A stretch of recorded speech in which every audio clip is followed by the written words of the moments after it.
बिस्मिल्लाहिर्रहमानिर्रहीम। Dear students, अस्सलाम वालेकुम। आज के लेक्चर में हम एक्सरसाइज 4.3 के क्वेश्चन नंबर 15, क्वेश्चन नंबर 13, 14, 24 और 25 इनको सॉल्व करेंगे। सबसे पहले हम बात कर रहे हैं क्वेश्चन नंबर 15 की। बाकी जो चारों क्वेश्चंस हैं ये दूसरे के रिलेटेड हैं, उनको साथ साथ करेंगे। 15 उनसे थोड़ा सा अलग है, इसको पहले कर लेते हैं। क्वेश्चन नंबर 15 में हमें 3 वर्सेस दिए हुए हैं ट्राइंगल के, ए बी सी वर्सेस हैं ट्राइंगल के। हम यहाँ पे एक रफ सी ट्राइंगल बनाते हैं, ए बी सी। ये पॉइंट ए, ये बी और सी, साथ में जो पॉइंट हमें दिए गए हैं वो हमने लिख लिया ऑर्डर पेयर में। Show that the line joining the mid point D of A B. अब उसने ये कहा है ए बी का जो मिड पॉइंट है वो डी है, और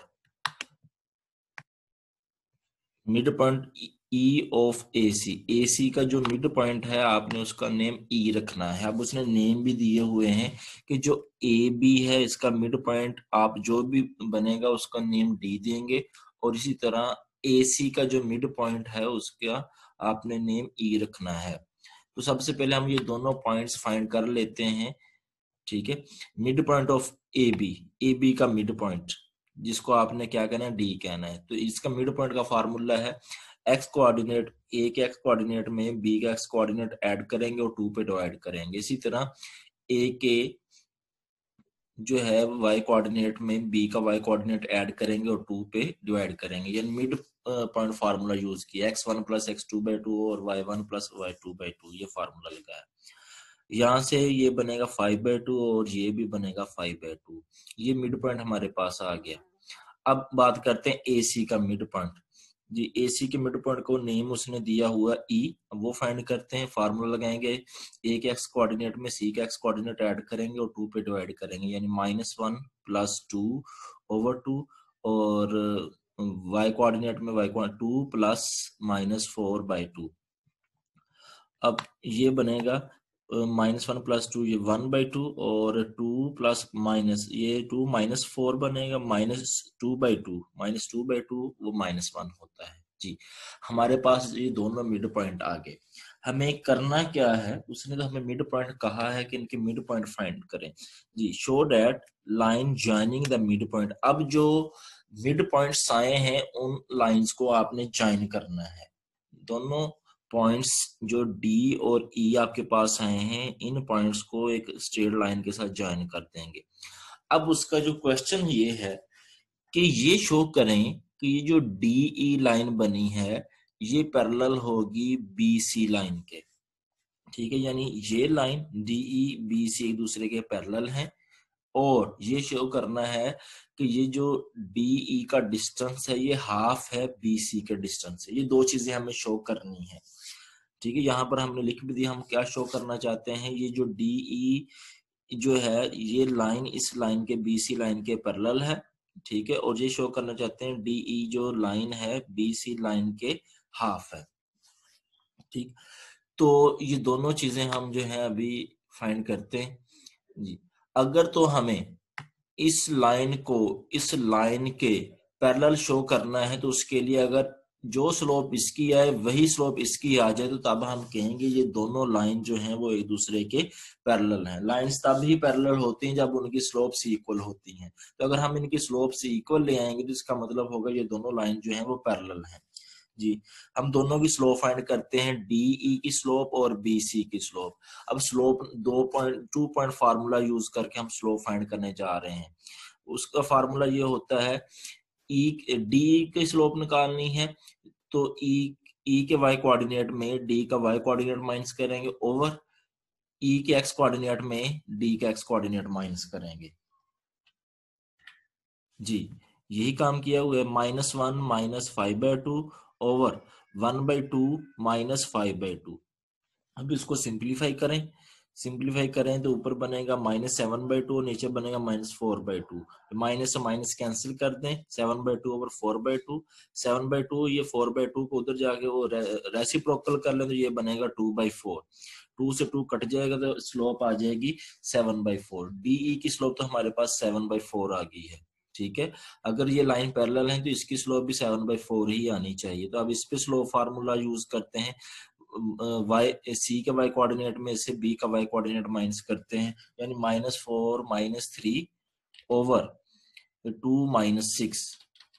जी, 2 पॉइंट स्लो फार्मूला यूज किया यहाँ पे। इसको सिंप्लीफाई करें -7/-4 और ये बन जाएगा 7/4। अब दोनों की स्लोप्स इक्वल आ गई हैं, डीई लाइन की स्लोप और बीसी लाइन की स्लोप। जिन दो लाइंस की स्लोप इक्वल आई हैं वो दोनों लाइंस क्या होंगे, एक दूसरे के पैरेलल होंगी। ये एक चीज तो हमने बता दी। अब दूसरी चीज ये है कि ये इनके डिस्टेंस जो है, जो लेंथ है डी की, जो लेंथ है ये हाफ है बीसी के लेंथ के। तो अब हम दोनों के लिए डिस्टेंस फार्मूला यूज करेंगे। बीसी का डिस्टेंस निकालते हैं पहले। बीसी का डिस्टेंस निकालने का फार्मूला है वाई कोऑर्डिनेट में से वाई कोऑर्डिनेट माइनस करके उसका स्क्वायर और प्लस करेंगे एक्स कोऑर्डिनेट में एक्स कोऑर्डिनेट माइनस करके उसका स्क्वायर।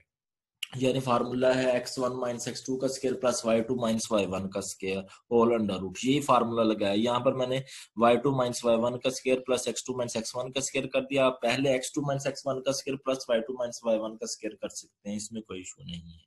ठीक है, यानी कि हमने -4 में से इसको माइनस किया उसका स्क्वायर लिया, प्लस 2 में से 6 को माइनस किया उसका स्क्वायर। y कोऑर्डिनेट में y कोऑर्डिनेट माइनस करके स्क्वायर लिया और x कोऑर्डिनेट में x कोऑर्डिनेट माइनस करके उसका स्क्वायर लिया।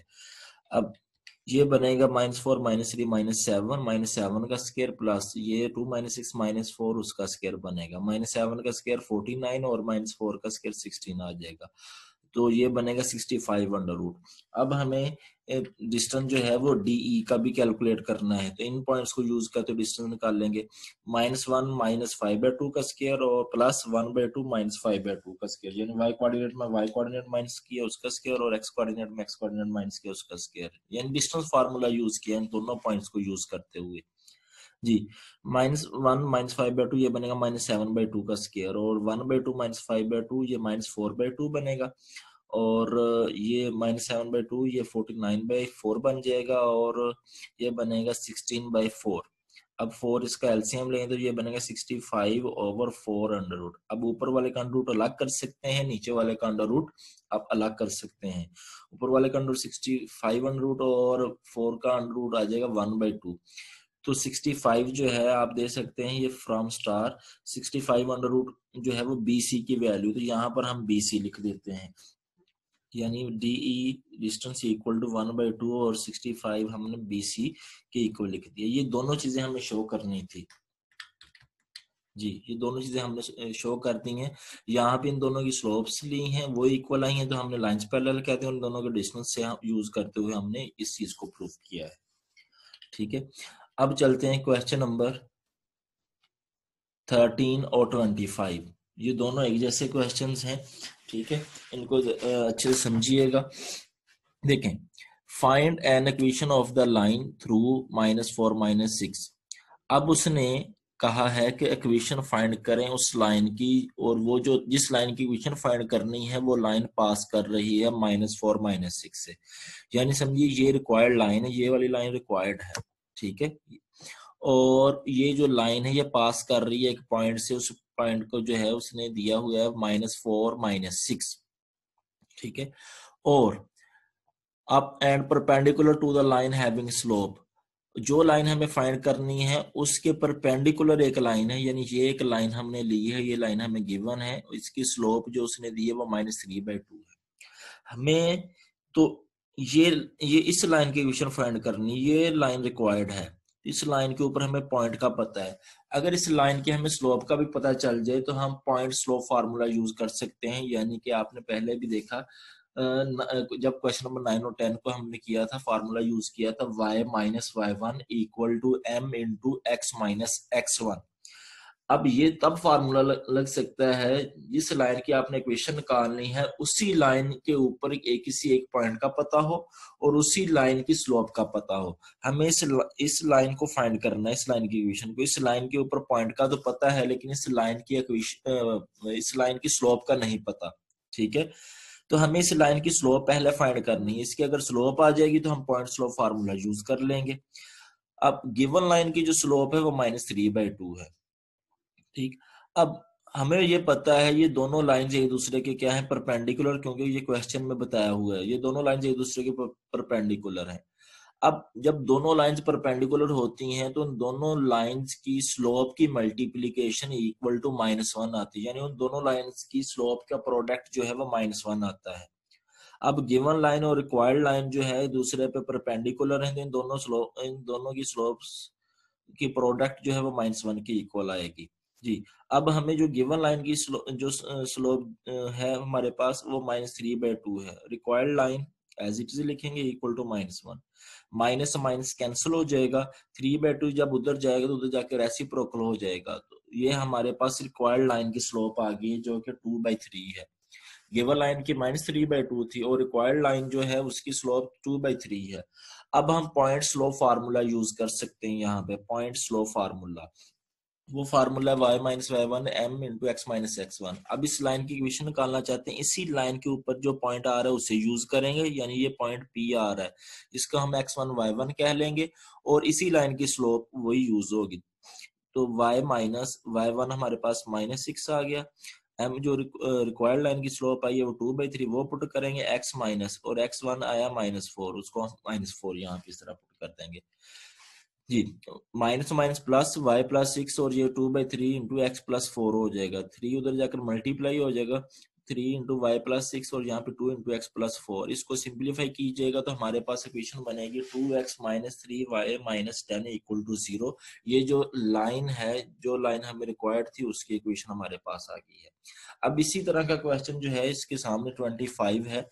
25 में उसने कहा है find an equation of the line through 5 - 8। हम जिस लाइन की इक्वेशन फाइंड करना चाहते हैं वो पॉइंट 5 - 8 से पास कर रही। फॉर एग्जांपल हम इस लाइन की इक्वेशन फाइंड करना चाहते हैं, ये रिक्वायर्ड लाइन है, ठीक है, ये पॉइंट 5 - 8 से पास कर रही है। अगर हमें इस लाइन की इक्वेशन निकालनी है तो इस लाइन के ऊपर हमें पॉइंट का पता होना चाहिए, वो तो हमें पता है, एक पॉइंट जो हमें दिया हुआ है क्वेश्चन के अंदर ही। और दूसरी चीज, इस लाइन के ऊपर हमें स्लोप का पता होना चाहिए, जबकि इस लाइन की स्लोप हमारे पास फिलहाल नहीं है। हमें इस लाइन की स्लोप फाइंड करनी है फर्स्ट ऑफ ऑल। जी, अब उसने जिस लाइन को हमें फाइंड करना है उसके ऊपर पॉइंट दिया हुआ है और उस लाइन के परपेंडिकुलर हमें एक लाइन दी हुई है। इस लाइन के, ये जो लाइन फाइंड करनी है इस लाइन के परपेंडिकुलर लाइन दी है और उस लाइन की स्लोप नहीं दी हुई, उस लाइन के एंड पॉइंट्स दिए हुए हैं। यानी ए पॉइंट दिया है -15 -8 और दूसरा पॉइंट दिया है 10 7। ए और बी पॉइंट्स दिए हुए हैं। जी, अब हमें सबसे पहले तो इस लाइन के हम स्लोप फाइंड कर सकते हैं 2 पॉइंट स्लोप फार्मूला यूज करके। जी, तो क्या कर सकते हैं, y कोऑर्डिनेट में y कोऑर्डिनेट माइनस करेंगे, ओवर में x कोऑर्डिनेट में x कोऑर्डिनेट माइनस करेंगे। तो यही किया, 7 -8 ओवर 10 माइनस ये नंबर -15, ये बनेगा 15/25 यानी 3/5। ये स्लोप जो बन रही है वो इस लाइन की बन रही है, ये वाली जो लाइन है, ठीक है। तो ये लाइन, ये गिवन लाइन है, इस लाइन की जो स्लोप आई वो 3/5 है। हमें इसकी फाइंड करनी है। ये दोनों लाइन एक दूसरे पे परपेंडिकुलर हैं, तो हम कह सकते हैं गिवन लाइन और रिक्वायर्ड लाइन की स्लोप की प्रोडक्ट इक्वल टू -1 आएगी।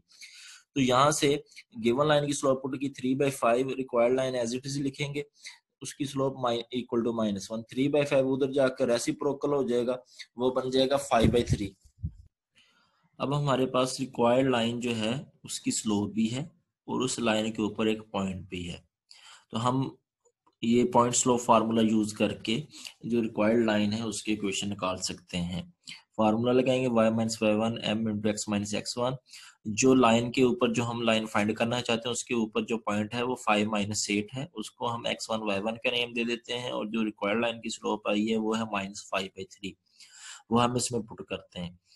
जी, तो ये y - y1 - 8 वो पुट करेंगे रिक्वायर्ड लाइन की स्लोप -5/3, x माइनस x1 जो है हमारे पास 5 है, माइनस और माइनस प्लस, और ये बटे में 3 आ रहा है, उधर जाकर मल्टीप्लीकेशन में आ जाएगा, तो ये 3y + 24 और -5 मल्टीप्लाई होगा -5x + 25। इसको सिंप्लीफाई करें तो हमारे पास जो रिक्वायर्ड लाइन है उसकी इक्वेशन आ जाएगी, वो है 5x + 3y - 1 = 0। अब जो क्वेश्चन है 14 और 24, ये एक जैसे क्वेश्चंस हैं, इनको अब हम डिस्कस करते हैं। Find an equation of the line through 11 - 5। हम जिस लाइन की इक्वेशन निकालना चाहते हैं वो लाइन जो है इस पॉइंट से पास कर रही है, जो रिक्वायर्ड लाइन है वो पॉइंट 11 - 5 से पास कर रही है, ठीक है। और and parallel to a line with slope, और इस लाइन के पैरेलल एक लाइन है और उसकी स्लोप हमें दी गई है, वो है -24। ये लाइन गिवन है जिसकी स्लोप जो है वो -24 आ रही है, और ये लाइन रिक्वायर्ड है, इस लाइन की इक्वेशन हम निकालना चाहते हैं, तो इसकी स्लोप हमें नहीं दी गई। अगर इसी लाइन के ऊपर, इस लाइन के ऊपर पॉइंट तो हमारे पास है, इसी लाइन के ऊपर स्लोप का भी पता चल जाए तब हम पॉइंट स्लोप फार्मूला यूज कर सकते हैं। ये दोनों लाइंस एक दूसरे के पैरेलल हैं, तो हम कह सकते हैं जो गिवन लाइन है और रिक्वायर्ड लाइन है दोनों की स्लोप्स क्या होंगी, इक्वल होंगी। पैरेलल लाइंस की स्लोप हमेशा क्या होती है, इक्वल होती है। तो यहाँ पे हमारे पास गिवन लाइन की स्लोप है वो पुट करेंगे, वो -24, रिक्वायर्ड लाइन की स्लोप भी यही होगी। अब इस लाइन की स्लोप -24 और इस लाइन के ऊपर एक पॉइंट है 11 - 5, तो पॉइंट स्लोप फार्मूला यूज करके हम जो है लाइन की इक्वेशन निकाल सकते हैं जी। y - y1 m × x - x1, x1 हमारे पास 11 है, y1 -5 है, और रिक्वायर्ड लाइन की जो स्लोप है वो -24 है, वो पुट करेंगे और इसको आप सिंप्लीफाई करें तो हमारे पास इक्वेशन निकल आएगी, वो है 24x + y - 25 259 = 0। अब इसी तरह सेम कैटेगरी का क्वेश्चन है 24। Find an equation of the line through -4 7। हम एक लाइन की इक्वेशन निकालना चाहते हैं और वो जो लाइन है वो -4 7 पॉइंट से पास कर रही है, ये लाइन रिक्वायर्ड है, ठीक है। ये पॉइंट -4 7 से पास कर रही है, और इस लाइन के पैरेलल लाइन जो है वो लाइन है ये 2x - 7y + 4 = 0। अब जो स्लोप इस लाइन की होगी वही स्लोप इस लाइन की होगी, हमें स्लोप इस लाइन की चाहिए ताकि हम इस लाइन की इक्वेशन निकाल सकें पॉइंट स्लोप फार्मूला यूज करके। अब पहले तो इस लाइन की स्लोप हमारे पास नहीं है, अगर हम इसकी फाइंड कर लेंगे वही स्लोप हम इसकी लिख सकेंगे। अब जब एक इक्वेशन दी होती है, स्ट्रेट लाइन की इक्वेशन दी होती है, तो तब वहां से स्लोप अगर निकालनी है, पहले मैंने दो तरह से आपको बताई थी, स्लोप m = tan अल्फा, अगर एंगल दिया है तो फिर हम स्लोप कैसे निकाल लेंगे, और अगर 2 पॉइंट्स हमें गिवन है तो तब हम स्लोप कैसे निकाल लेंगे। अगर हमें एक स्ट्रेट लाइन की इक्वेशन गिवन है तो तब हम जो है स्लोप का फार्मूला यूज कर सकते हैं, minus coefficient of x over coefficient of y, minus coefficient of x को, x का कोफिशिएंट 2 है वो लिखेंगे, और कोफिशिएंट ऑफ y -7 आएगा वो लिखेंगे, तो ये बन जाएगा 2/7। इस लाइन के जो स्लोप है वो 2/7 है, ये दोनों लाइंस पैरेलल हैं, तो फिर दोनों लाइंस की जो स्लोप है वो इक्वल आएगी, इस लाइन की स्लोप भी क्या हो जाएगी, 2/7 ही हो जाएगी।